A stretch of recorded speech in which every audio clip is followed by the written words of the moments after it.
We are here with the head coach of Miami hockey, Chris Bergeron. Miami 1-1 head into this weekend at Michigan State. Coach, any opening statement? Nope. Coach, this week off after you get the season started, does that help? Does that hurt? What sort of opportunities does it give? Lots of opportunities. It probably depends who you ask. I'm sure the players didn't like it. I mean, we went right back to, lifting 4 times and Saturday morning practice and those kind of things. I think once they get into games, they want to stay in games. But the schedule is what it is. There's nothing you can do. From a coaching standpoint, it gave us, 8 more practices, basically.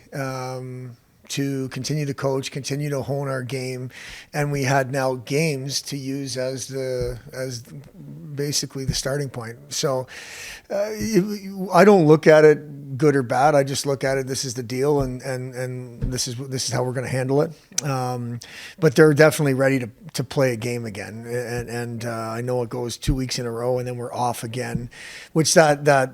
Halloween weekend was supposed to be off anyway. And that's not a bad thing as you prepare for NCHC play, at least for the first half. So, it worked out fine. But from my perspective, they wanted to play games. Friday's practice, Saturday's practice was not quite the energy that you're used to, just because we're practicing again.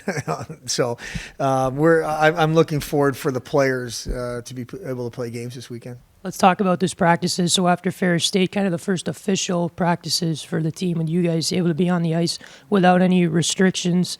I mean, just tell me your thoughts on how much better that is just to have coaches on the ice, to have more normalcy around that. Yeah, well, I think my feeling is at this level, the coaches, their role in practice is to make sure the habits and the details right, and potentially set expectations and standards. And then once we all know what those are, then we leave it up to the players to hold each other accountable and themselves to those expectations and standards. Obviously, I don't think the month of September is a complete write-off, although we do have time restrictions in terms of being on the ice with them.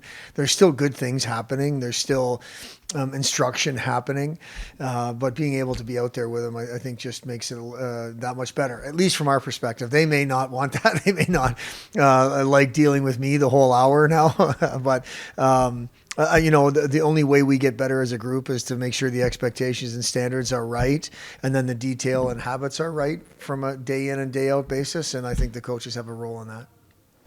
Coach, last year you guys only had the chance to play an NCHC schedule. How helpful is it to have these non-conference tune-up matches going into the gauntlet that you're going to have to run later in the season? Yeah, I think it's very helpful. The reality for me is I look at every game the same, although there's no standings from a non-conference standpoint. We think all these games are important. You only have 34 guaranteed, and now we're down to 32. So I look at all of them as extremely important. But it is nice to play some of those other rival programs and travel to some of these campuses that we don't normally get to travel to. And hopefully it's a situation where we can build some momentum with our play. As you say, as we head into the NCHC play at the beginning of November. But for us, every game's important. We're trying to rebuild this thing basically one step at a time. That's coach speak for sure, but that's where we are. And every time we get to step on the ice and play a game against somebody else, that's a good thing. So this is a little bit ancient history right now, but how good did it feel to put up 7 goals in game 1 after having a little trouble getting the offense going at times last year? Yeah, well, I think that was a very fair way of putting it. Our offense was poor last year. I think we can say that.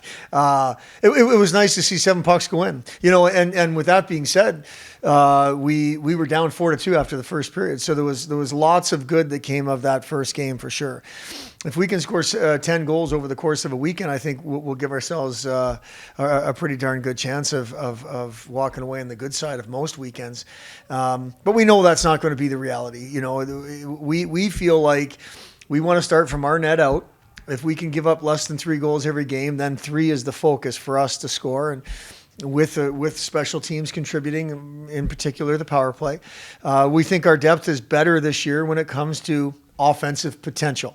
Now, does that lead to 3 goals a game? Well, we're going to find out. Right. And your first year coaching, the team actually had one of the best power plays in the nation. Yes. And obviously this first weekend, it was a really good showing. So Yes. what do you think's different this year than last year? Well, I think the personnel is a little different. You know, we when you look at that first year, Gordy Green had an outstanding year. There was chemistry on that first unit for sure. We didn't have a whole lot of depth on our power play that first year in terms of a 1A and a 1B unit. We just had the one. This year we think we have 2 units that are capable.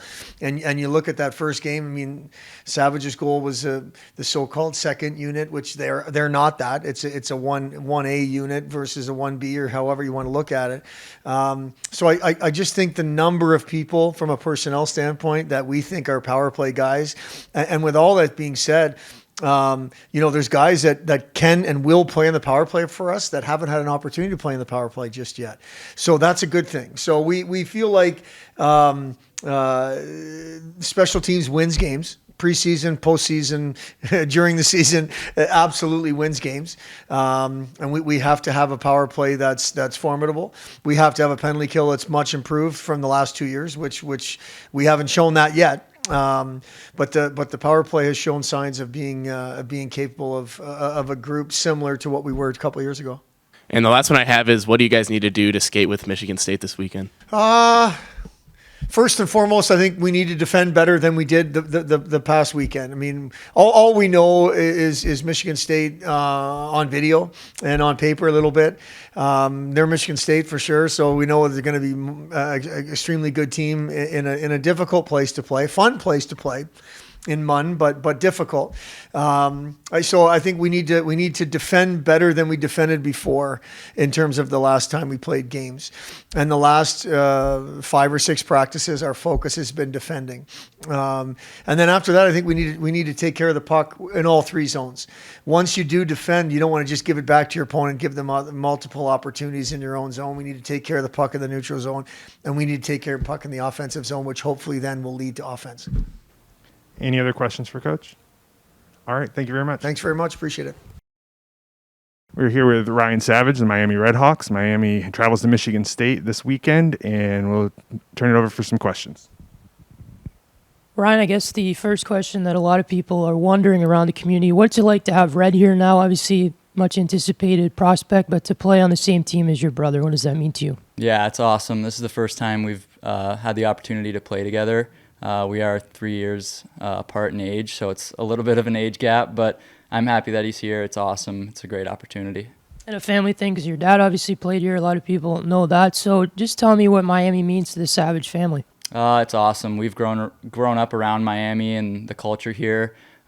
Couldn't ask for a better school to go to. I'm glad to be here.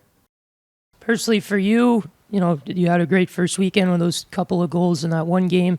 What are some things you're trying to improve on and work on this season personally?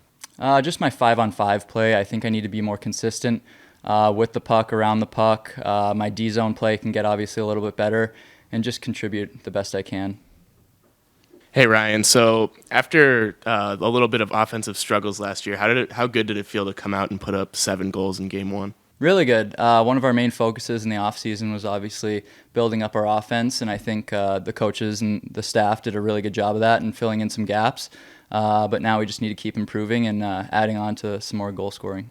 Awesome. And so what's Berge been telling you guys this week about the most important thing to stopping playing with Michigan State this weekend? Just play our game, get more pucks on net. We need more opportunities. Obviously, we put up a decent amount when we played a few weeks ago, but we just need to keep adding on to that and just be more consistent. I think we gave up too many opportunities in the D zone and some simple mistakes we need to clean up. But if we just play our game, I think we're going to be okay. Awesome. And so what's the vibe around the team going into this weekend? Really good. I think everyone's pretty confident. We've had a few good weeks, couple days of practice so far, and we're just excited to keep playing. Any other questions for Ryan? Okay, thank you. Thanks.